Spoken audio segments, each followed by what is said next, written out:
All right, so what we got now is a Savage B22. It says MDT on it also, but on the barrel it says Savage B22. So that's what I'm calling it.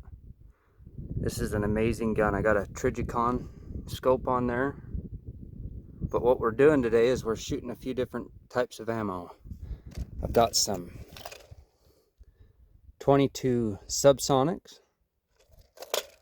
And these are just some CCIs.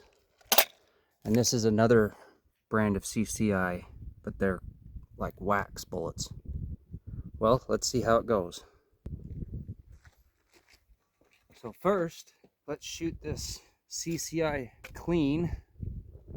It's like some kind of wax bullet.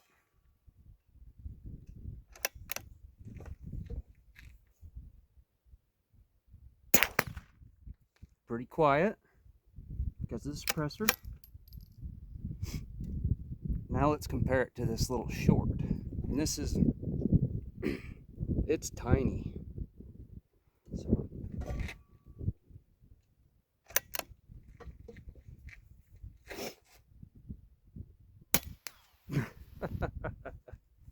It's like a pellet gun.